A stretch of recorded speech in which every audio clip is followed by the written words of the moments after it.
Yes, Amma. Today's concept is what is functions in JavaScript అండి.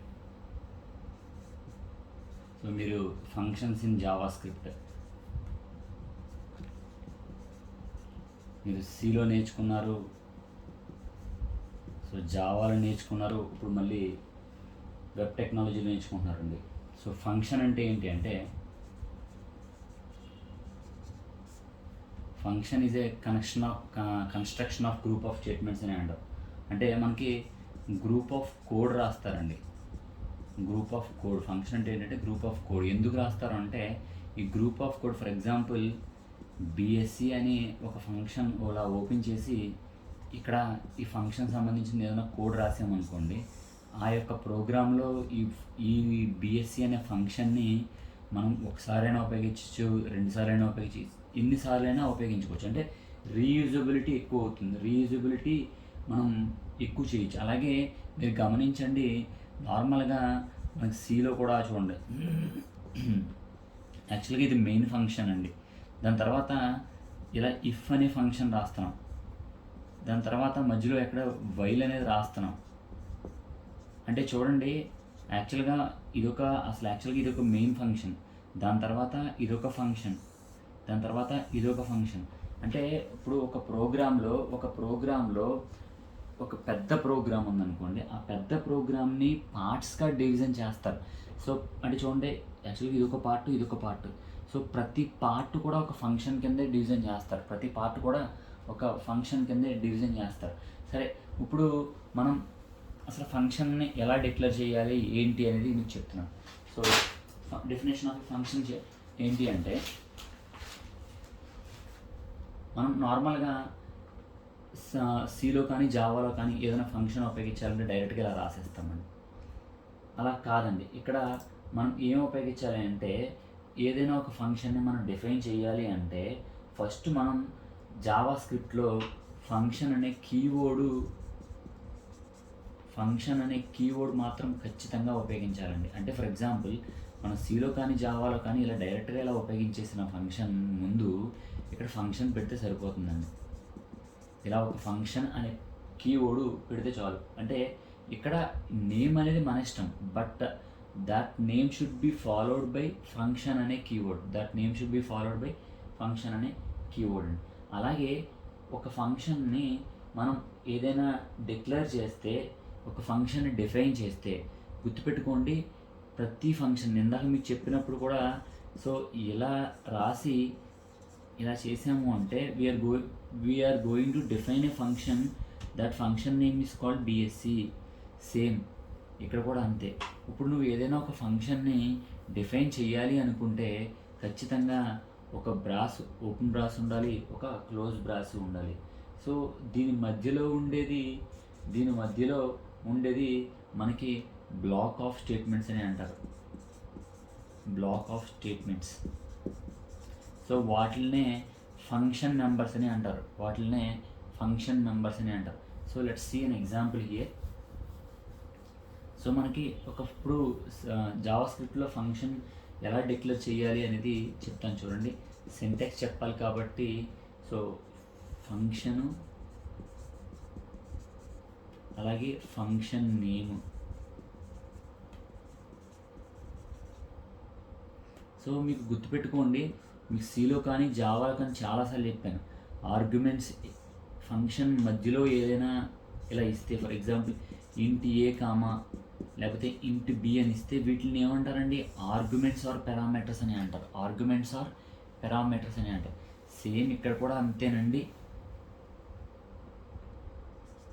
నార్మల్గా నేను మీకు సింటాక్స్ చెప్తున్నాను కాబట్టి రాసాను అమ్మలా.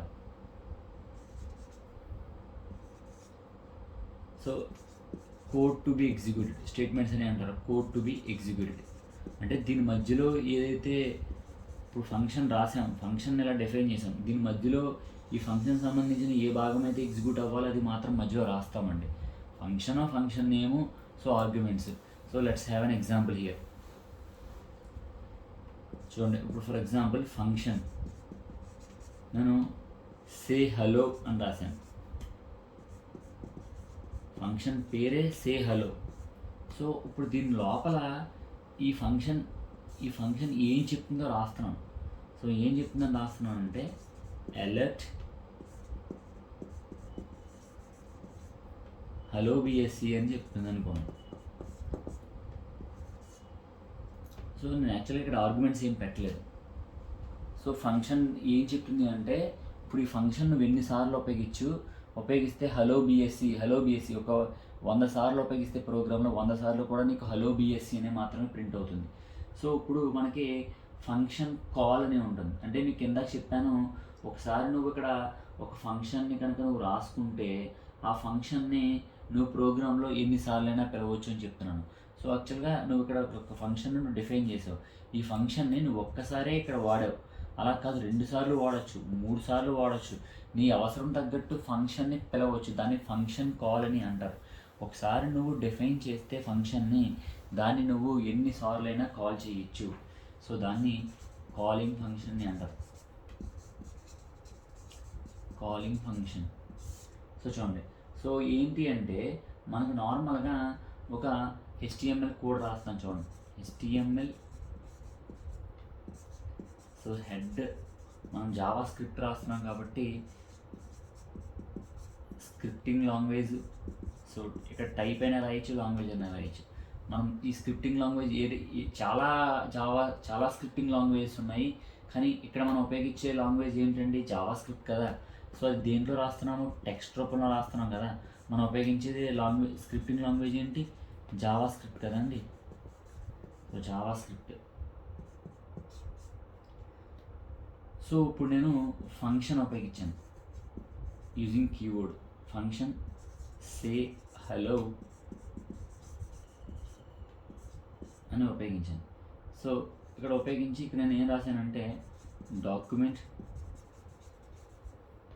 ఇక్కడ డాక్యుమెంట్ అయినా అలర్ట్ అన్నా రాయచ్చమ్మా. డాక్యుమెంట్ డాట్ రైట్ అని రాయొచ్చు, అలర్ట్ అన్నా రాయొచ్చు, అది ప్రాబ్లం ఇంకేం కాదు. హలో బిఎస్సి అని రాశాను. సో ఇక్కడ నేను ఈ ఫంక్షన్ని క్లోజ్ చేశాను. సో క్లోజ్ చేసి ఇక్కడ ఈ స్క్రిప్ట్ని కూడా క్లోజ్ చేసేస్తున్నాను.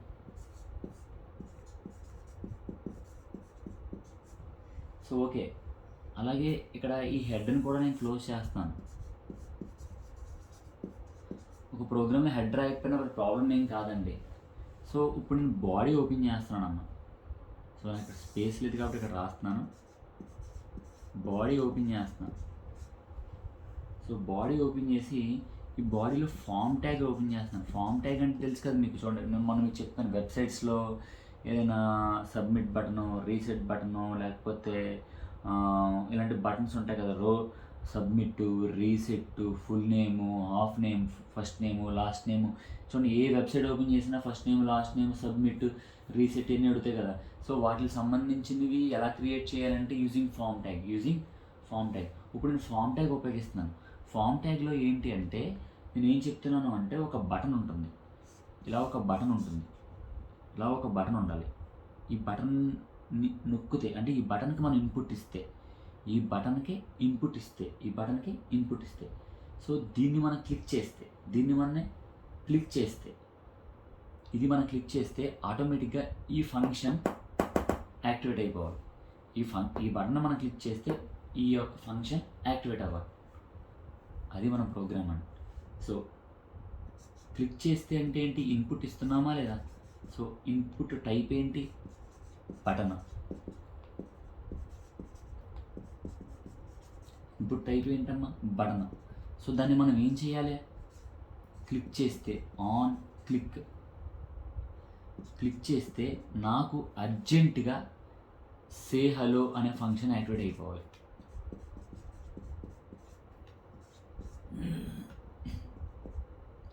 ఇప్పుడు సే హలో అనే ఫంక్షన్ యాక్టివేట్ అయిపోతే మనకి అందులో ఏం ప్రింట్ అవుతుంది, దాని యొక్క వాల్యూ ప్రింట్ అవుతుంది, ప్రింట్ అయిపోతుంది. సో ఆటోమేటిక్గా మనం ఇక్కడ ఇన్పుట్ ట్యాగ్ ఓపెన్ చేసాం కాబట్టి ఇక్కడ ట్యాగ్ క్లోజ్ చేద్దాము. ఇక్కడ ఫామ్ ట్యాగ్ ఓపెన్ చేసాం కాబట్టి ఫామ్ ట్యాగ్ని క్లోజ్ చేస్తాను. సో ఇక్కడ బాడీ ట్యాగ్ ఓపెన్ చేశాను కాబట్టి ఇక్కడ బాడీ ట్యాగ్ని క్లోజ్ చేస్తాను. సో ఆటోమేటిక్గా ఇక్కడ HTML చివరిని క్లోజ్ చేయాలి కాబట్టి HTML కూడా క్లోజ్ చేస్తాను. సో అయిపోయిందండి. సో అంటే మనకు ఒక ఫంక్షన్ని యాక్చువల్గా ఇక్కడ మనం ఫంక్షన్ని ఇక్కడ డిఫైన్ చేసాము, సరదాగా ఇక్కడ వాడాము. సో దాన్ని ఫంక్షన్ కాలింగ్ అని అంటారు. ఏమంటారమ్మా? ఫంక్షన్ కాలింగ్ అని అంటారు. So next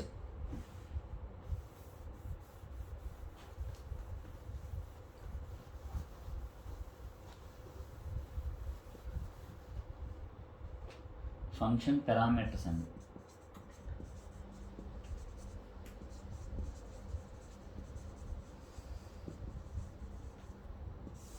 function parameters. So function parameters అంటే ఏంటి అంటే మనము చూడండి, ఇందాక మీకు చెప్పాను చూడండి. ఫర్ ఎగ్జాంపుల్ ఎలా అంటే మామూలుగా ఫంక్షన్ బిఎస్సి అని వీటి మధ్యలో మనం ఏమైనా ఆర్గ్యుమెంట్స్ ఇస్తే వాటిని పారామీటర్స్ అని అంటారండి. సో యాక్చువల్గా మనం ఒక ఫంక్షన్లో పారామీటర్స్ రాయొచ్చు, రాయకపోవచ్చు అండి. బట్ నువ్వు ఇలా ఇచ్చుకుంటూ వెళ్ళిపోయావు అనుకోండి, 3 పారామీటర్స్ ఇచ్చావు. ప్రతి పారామీటర్ కూడా ఎలా సెపరేట్ చేయాలి అంటే కామాతోటే సెపరేట్ చేయాలండి. కామాతోటే by using comma we should separate every parameter అండి. So let's have an example here అండి.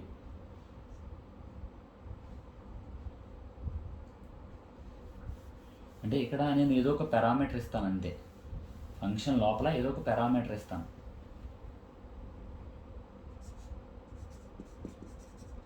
Simple HTML. So direct body రాసేస్తున్నాను. సో ఇందా మీకు చెప్పాను కదా, స్క్రిప్ట్ టైప్ అయినా ఉపయోగించవచ్చు, లాంగ్వేజ్ అయినా ఉపయోగించవచ్చు, మన చాయిస్ అమ్మ. చూడండి, మనం ఉపయోగించే స్క్రిప్టింగ్ లాంగ్వేజ్ ఏంటి? జావా స్క్రిప్ట్ కదా. So Java script.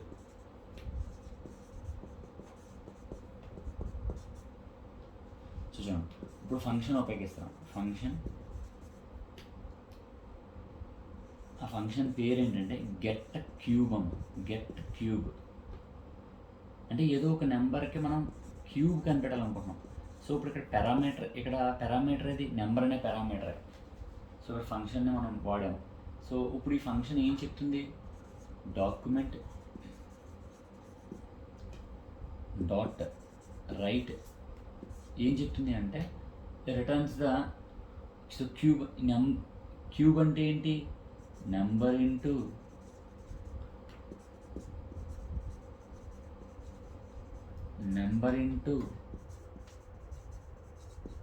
నెంబరే కదా. సో అంటే క్యూబ్ అంటే ఏంటి? స్క్వేర్ అంటే ఏంటి? 2 స్క్వేర్ అంటే ఏంటి? 2 ఇంటూ 2 స్క్వేర్ అంటే ఏంటి? 2 ఇంటూ 2ఏ కదా. సో క్యూబ్ అంటే ఏంటి? 3 ఇంటూ 3 ఇంటూ 3 ఇంటూ 3. సో ఇక్కడ నెంబర్ అంటే ఏంటి? గెట్ క్యూబ్ ఆఫ్ నెంబర్ అంటే నెంబర్ 3 సార్లు అవుతుంది, 3 సార్లు మల్టిప్లికేషన్ అవుతుంది కదా. సో అయిపోయింది. సో ఆటోమేటిక్గా నేను ఇక్కడ స్క్రిప్ట్ని కూడా క్లోజ్ చేసేస్తున్నాను. సో ఓకే, ఇప్పుడు ఏంటంటే ఒక బటన్ క్లిక్ చేస్తాను. క్లిక్ చేస్తే నాకు వాల్యూ వచ్చేది అర్జెంట్గా. సో ఏంటి అంటే మనం బటన్స్ ఉపయోగిస్తున్నాము అంటే ఖచ్చితంగా ఫామ్ ట్యాగ్ ఉపయోగించాల్సిందే. సో క్లిక్ చేస్తాం అంటే మనమే ఇన్పుట్ ఇస్తాం. Input type is equal to ఏంటి? బటన్. మనం ఒక బటన్ క్లిక్ చేస్తున్నాం కదా, input type button. So value ఏంటిదండి? Value is equal to click అండి. క్లిక్. సో దాన్ని ఒక్కసారి దాని మీద క్లిక్ చేస్తే దాని మీద క్లిక్ చేస్తే అప్పుడు మనకు వచ్చే రిజల్ట్ ఏంటి? ఆన్ క్లిక్ అయితే అప్పుడు ఈ ఫంక్షన్ చూడండి. ఫంక్షన్ ఏంటి? Get cube. సో నెంబర్ కదా, మనం ఇక్కడ 4 అని ఇస్తున్నాం. సో ఆటోమేటిక్గా మనం ఈ ఇన్పుట్ ట్యాగ్ని క్లోజ్ చేయాలి కాబట్టి క్లోజ్ చేసేస్తున్నాం. సో ఇక్కడ ఫామ్ ట్యాగ్ని క్లోజ్ చేయాలి కాబట్టి ఫామ్ ట్యాగ్ని కూడా క్లోజ్ చేస్తున్నాం. సో ఓకే, ఇక్కడ ఆటోమేటిక్గా బాడీని క్లోజ్ చేయాలి కాబట్టి బాడీని కూడా క్లోజ్ చేస్తున్నాం. సో ఇక్కడ ఆటోమేటిక్గా HTMLని క్లోజ్ చేయాలి కాబట్టి HTML కూడా క్లోజ్ చేస్తున్నాం. సో ఓకే, ఇప్పుడు దీని యొక్క అవుట్పుట్ ఏంటి అంటే 4 యొక్క క్యూబ్ని చెప్తుంది. అంటే అలాగా 4 ఇంటూ 4 ఇంటూ 4 అంటే 8 ఇంటూ 4 టోటల్ ఎంత? 4 into 4 ఎంత 8, 8 4s ఎంత, సారీ 4 into 4 8, 8 4s అలా టోటల్ ఎంత వస్తుంది 64 వస్తుంది అంతే కదా. సో 4 క్యూబ్ కదా, 4 into 4 అంటే ఎంత 16, 16 into 4 అంటే ఎంత 64. ఓకే, సో ఇప్పుడు మనకి ఫంక్షన్ రిటర్న్ వాల్యూ అంటారు. నెక్స్ట్ వచ్చి కాన్సెప్ట్ ఏంటంటే ఫంక్షన్ రిటర్న్ వాల్యూ. ఒక ఫంక్షన్ ఏమి రిటర్న్ చేస్తుంది అనేది మనం చూద్దాం. ఒక ఫంక్షన్ని ఏం రిటర్న్ చేస్తుంది అనేది మనం చూద్దాం. సో చూడండి, మీకు సిలో function return function with return statement, function without return statement అని చాలా మాట్లాడుకుంటూ ఉన్నాం. సో చూడండి, ఫంక్షన్ రిటర్న్ వాల్యూ. సో చూడండి, మనము నార్మల్గా సి లాంగ్వేజ్లో ఇలా మెయిన్ అని రాసామనుకోండి, ఇక్కడ రిటర్న్ స్టేట్మెంట్ ఉపయోగించమండి. ఒకవేళ ఇంట్ మెయిన్ అని ఉపయోగించామనుకోండి, అప్పుడు ప్రోగ్రామ్ అర్థం ఏంటి అంటే ఈ మెయిన్ మెథడ్ ఏదైనా ఇంటిజర్ సంబంధించింది చెబుతుందా అని అర్థం వస్తుంది. కాబట్టి ఈ ఎక్కడో చివరి భాగంలో రిటర్న్ 0 అని రాస్తాం. అంటే యాక్చువల్గా ఇది మెయిన్ అనేది ఒక ఫంక్షన్, ఇక్కడ కూడా ఒక ఫంక్షనే, బట్ ఇక్కడ ఫంక్షన్ ఏమీ చెప్పడం లేదు. బట్ ఇక్కడ ఫంక్షన్ పక్కన ఇంటిజర్ రాసాం. అంటే మా అర్థం ఏంటి అంటే ఈ మెయిన్ మెథడ్ ఏదైనా ఇంటిజర్ గురించి చెబుతుందా అని అర్థం. సో అంచేత అరే బాబు ఏమీ చెప్పడం లేదన్న దానికి ఖచ్చితంగా మనం ఇక్కడ రిటర్న్ 0 అని రాస్తాం. సో ఇప్పుడు సేమ్ కాన్సెప్టే ఏ ఫంక్షన్ రిటర్న్ వాల్యూ. ఓ ఫంక్షన్ ఏమి రిటర్న్ చేస్తుంది అనేది, ఏమి రిటర్న్ చేస్తుంది అనేది మన concept.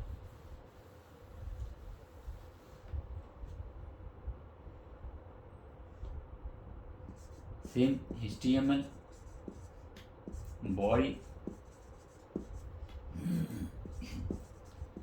Script language is equal to మనం ఉపయోగించే లాంగ్వేజ్ జావా స్క్రిప్ట్ కాబట్టి.